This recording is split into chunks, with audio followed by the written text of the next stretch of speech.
Okay, here's the next video on Marx, and this is the politics part. And this is uh, kind of important because this is politics is the reason that nobody can talk about Marx without, um, either jumping to his defense or, relegating him to the dustbin of history. Which, as far as the history of ideas goes, I find neither of those options to be really helpful. So first of all, central to understanding Marx's um, world view is ownership, right? Who owns the the the means of production? There we go, brain fart.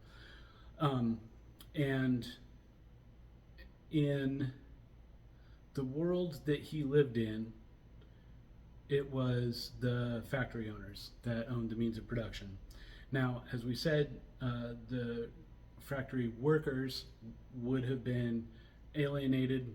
They're getting paid just enough to scrape by, and Marx kind of thought at some point they would recognize that it was them who was making the factory owners rich. It's a simplistic model, but roll with me here.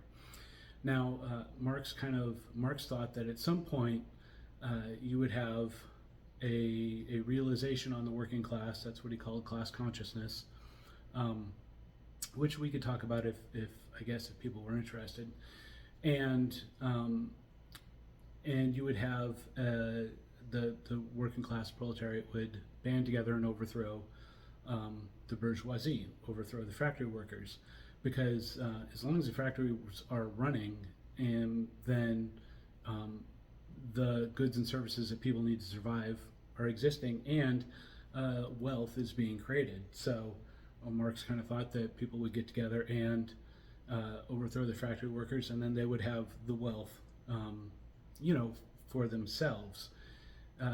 Side note here, that's kind of what a co-op was. You used to see like creamery co-ops or farm and seed co-ops across the Midwest. I don't know about here in Georgia. And in those situations, people would get together and pool their money, their capital, to put up a creamery, and then they, a bunch of farmers could have a creamery without actually having somebody else who could come in and, with whatever millions, put up a different creamery. It's a different structure, but it's interesting, in this Marxist interpretation. Okay, so Marx thought that there would be a revolution simply because the fundamental weakness of industrial capitalism was that the people who were making the wealth were not the people who were benefiting from the wealth, and so consequently, at some point, they'd change their mind and stop working. Now, after that, you would, theoretically have. I think it's socialism and then communism. I, I, you can Google it up if you care a lot, about what happened when the workers' revolution was supposed to happen. When I think about it, I see the important thing to take away, because clearly I don't think Marx was correct about those things. The takeaway for me is, in fact, the ownership and structure of the different economic systems that we have, that Marxist interpretation allows us to think of. So the communism is one where things are owned in common, right? So, and there really should be a comma or a parentheses there, because unless you're talking about something as small as a family, that common ownership is going to be the government. So things like roads, things like snow plows. If you're in Canada or Britain, the health service. If you're in the U.S., the government and the IRS, the military. These are all things that are owned by the people via the government, and so those would be, if you will, communist ownership structures. Now, in order for a system to be communist, most everything has to be owned by the government, and we don't have a lot of examples of that. The Soviet Union tried it, the China tried it, Cuba apparently tried it. I don't know much about the Cuba example, and all of those had different outcomes, shall we say, perhaps suboptimal. Interestingly, there's a sub-bullet, which needs to perhaps be thought about, and that is, if you think about a family, when mom buys a gallon of milk and puts it in the fridge, it's not anybody's milk, it's for the family.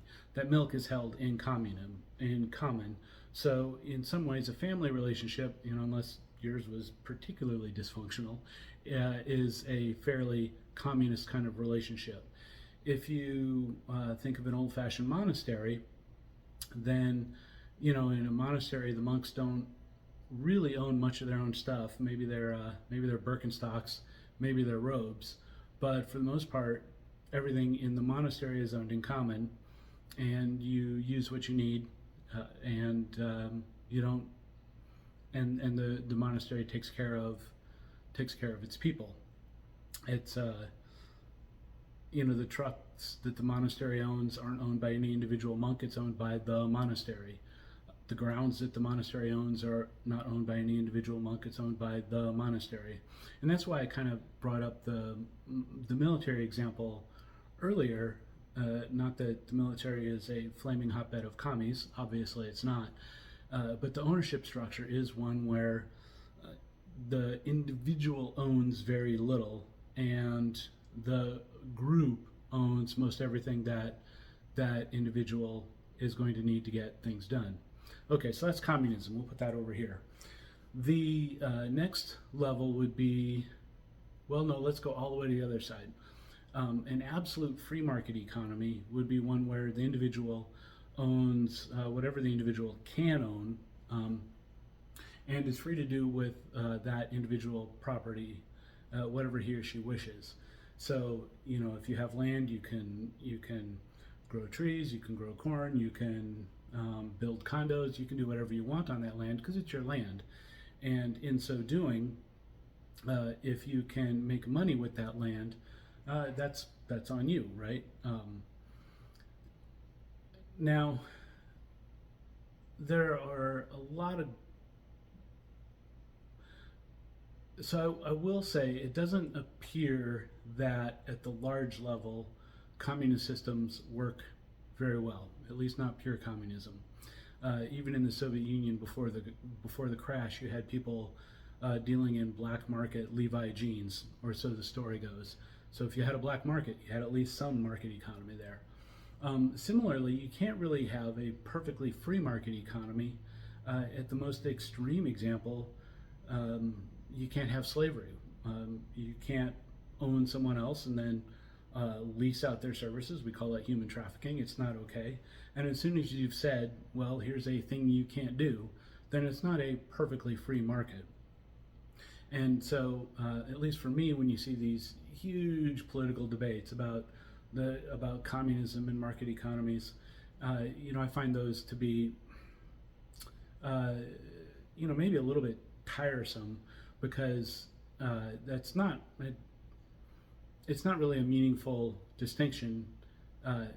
Well, it is a meaningful distinction, but truthfully, everything happens in the middle here, but where you have clearly some things which are owned and taken care of by the government, some things which are individual private property and market economies. So the real question is,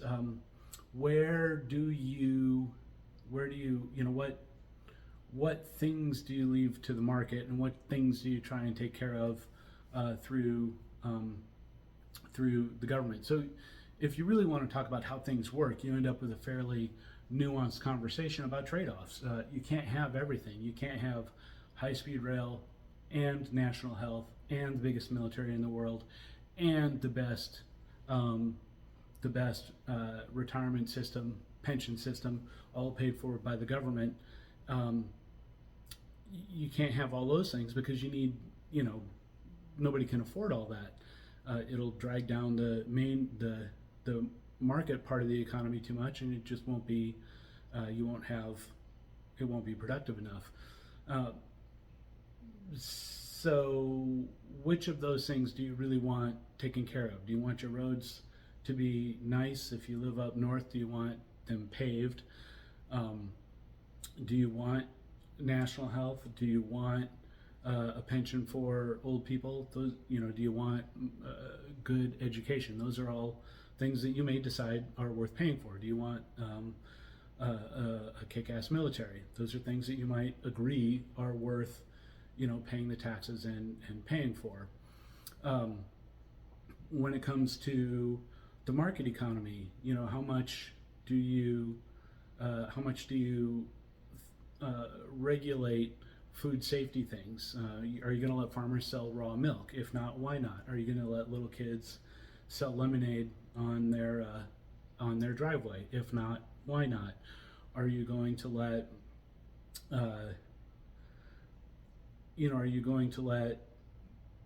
I don't know, AT&T Wireless buy Verizon Wireless? If not, why not? Those are all questions that end up being rather tactical questions about how much involvement do you want the government, how much limitation do you want to put on the market to achieve certain things, how much taxes are you willing to pay to afford to have something else. And now I did leave off one more thing. Like over here we had communism, over here we had ultra free market economy. The other one is socialism, and socialism is kind of what people think of when they think of some of the European states. So if communism is where the government owns everything, and that includes the factories, that includes, not just the snowplows, but the factories and the farms, and both, both Stalin and Mao tried that. But socialism is going to be more where you're using the government via, for instance, taxes to take care of some of those things. So while in a national healthcare kind of country, yes, the government owns the healthcare system, and maybe it turns a profit, maybe it doesn't. But really, everybody pays taxes, everybody gets healthcare as a benefit, and one way to do that might not even be that the government owns the healthcare system, but that the government is a clearinghouse for payments. You could do it with a government insurance, for instance, way of doing things, in which case maybe the actual clinics are and urgent cares are owned by individual people, but you've got something like Medicare, Medicaid paying those things out. So there are different ways of setting these things all up to try and understand or achieve different outcomes, if you will. And so the final part of all of that is